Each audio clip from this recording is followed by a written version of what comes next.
السلام عليكم، كي دايرين؟ نتمنى تكونوا بخير وعلى خير وانتم كتشوفوا لا فيديو ديال اليوم.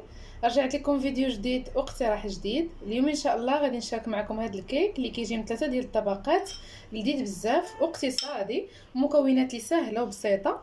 خليكم مع المكونات وطريقه التحضير.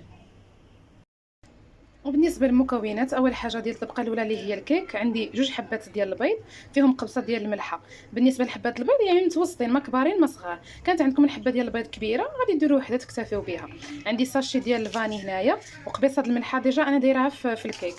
عندي خميره كيميائيه فئه 8 غرام. عندي نص كاس ديال الحليب، وغادي ندوز باش نكمل معكم باقي المكونات. ما بغيتش نحط كلشي باش ما يجيش الفيديو طويل. بنفس الكاس باش عبرت السنيده غادي نعبر نص كاس ديال الزيت النباتيه. هادو راه كلشي كنطحنو في مولينكس ولا في الطراب اليدوي. انا هنايا يعني باغا نخدمها بالزربه غادي نديرها في مولينكس. بالنسبه للسكر سنيده غادي نستعمل نص كاس السكر سنيده، يعني البيض عفوا الزيت والحليب والسكر فهما نفس القياس. عندي نص كاس السكر سنيده، غنضيفو حتى هو لباقي المكونات. وصافي هنايا من بعد ما طحنت الخليط كامل مزيان في مولينكس وهذاك السكر فهو داب. في هذا الاثناء انا غادي نزيد الكاكاو ما كنضيفوش مع الطحين، كنضيفو دابا في هذا الاول باش كيعطيني اللون اللي غادي اللي بغيت انا والتركيز اللي بغيت. عاد كنضيف الدقيق.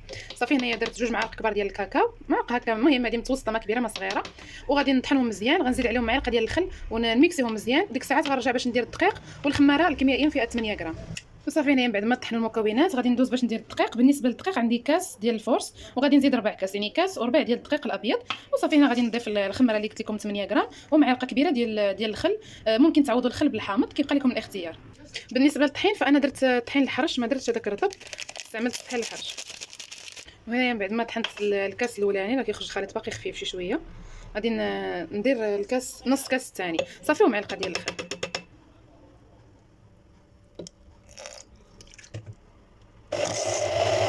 وبالنسبه للمول فانا استعملت هذاك المول اللي كيكون يعني فيه هكا كيتحل من الجوانب، غادي نخوي فيه الخليط مباشره.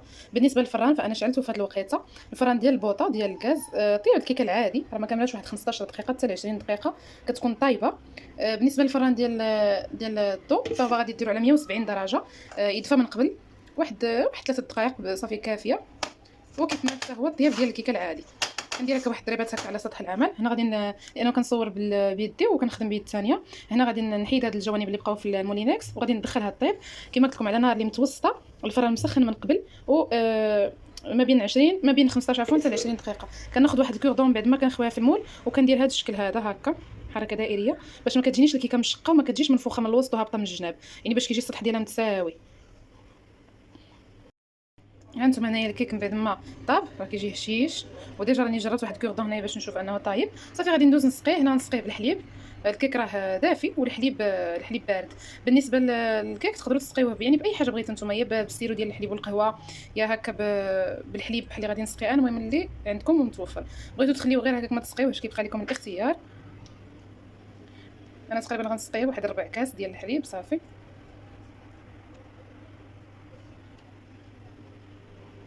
هنا من بعد ما الكيك فهو راه غادي كيتشرب هكا السوائل اللي درت فيه، غادي ندوز باش نوجد معكم الطبقه الثانيه. اول حاجه غادي نحتاجو في الكريمه عندنا 3 معالق ديال السكر سنيده، ساشي ديال الفاني فئه 8 غرام، وعندي 3 معالق كبار ديال نشا الذره اولا المايزينا. كون كنتو غتستعملوا الكريم باتيسير ما ديروش هاد الساشيه ديال الفاني، هذه كتبقى اختياريه. صافي هادو هما المكونات اللي غادي ندير في الكريمه. بالنسبه للحليب غادي ندير الحليب اللي تبقى، يعني قلت لكم ربع كاس سقيت به الكيكه، وكاس اللارب غادي نضيفو وغادي نزيد عليه 2 كيسان، يعني في المجموع 3 الكيسان اللارب ديال الحليب مع هاد المكونات اللي ذكرت في الاول. غادي نديرهم في الكاسرونه هي الاولى. اول حاجه غادي نبدا بالنواشف اللي هي السنيده والفاني والنشا.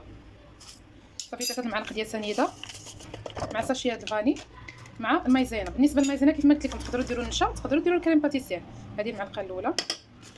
انا هنا السيبوراتير رسات ليا داكشي باش كنصور غير بيد. المهم هنا راه مجموعه 3 ديال المعالق بلا ما نبقى نعطيهم تجاوبكم. وصافي غادي نخلط النواشف على جانب وغادي نزيد الكاس اللارب ديال الحليب الاولاني، وغنكمل هذوك 2 كيسان اللي بقاو ديال الحليب. بالنسبه للحليب راه الحليب العادي ممكن تستعملوا نيدو. صافي غنخلط هاد المكونات في الاول. هنايا ما حبست التصوير لانه داك الصوت ديال السكر في الاول. صافي داك الكاس اللارب خلطته مع المكونات الاولى، من بعد كنضيف الكاس الثاني ديال الحليب وغادي نضيف الكاس الثالث وغادي نديرهم على نار اللي مهيله ومع التحريك المستمر ضروري باش ما يتكتلش لكم الخليط حتى يعقد. وغادي نضيفو معكم الفوق الكيك. صافي هنا مباشره من بعد ما عقد الخليط فغادي نخويه فوق الكيك بالنسبه للكريمه كتجي هكا زوينه، يعني 3 الكيسان ضارب ديال الحليب، كتجي الكريمه اللي ما كتجيش طالعه بزاف وما كتجيش عاوتاني نازله، يعني كيجي القوام ديالها هو هذاك. صافي غادي نعيطها بحال هكا فوق السطح ديال الكيك. غادي ندير غير واحد ضربه هكا خفيفه فوق سطح العامل باش كتاخد، وصافي. وغادي نخليها على جنب حتى تاخد درجه حراره المطبخ ونحسوا بالكريمه انه مبقاتش كتلتصق باش نديروا الطبقه الفوقانيه. وهنايا البنات بالنسبه للطبقه الاخيره ديال الكيك غادي نحتاجوا فيها 2 كيسان ديال الماء قياس كاس العنبه. انا راه ديما كنشارك معكم هذا الكاس، راه هو قياس العنبه. عندي الكاس الاول والكاس الثاني، يعني في المجموع تقريبا واحد 250 ملل حتى 260 ملل. عندي هنا 2 كيسان د الماء العنبه، غنديرهم يدفاو، ضروري يدفاو فوق البوطه، وغادي نرجع معكم باش نكمل معكم الطريقه الاخرانيه. هنا في هذه الاثناء من بعد ما دفى الماء، الكريمه نتوما شفتوا كنقيسوها كنلقاو الجلده ديالها يعني الفوقانيه صافي راه شدات راسها. غادي ندوز باش نحط هذا البسكوي هذا راه باين، غادي نديرو هكا في الزواقه اللي بغيت، يبقى لكم الاختيار.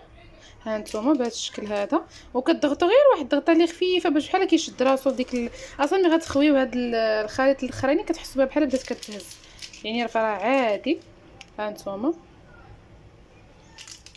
غادي نكمل بهذا الشكل هذا، وغادي بدون ما دفى الماء غادي نرجع معكم. صافي غادي نديرهم بهذا الشكل، وتقدروا ديك الساعه تزيدوا واحد الرواس، تقدروا ديروا داك البسكويت الطويل، تقدروا يعني تستغناو كاع على هذه المرحله. هذا البسكوي ما ديروهاش.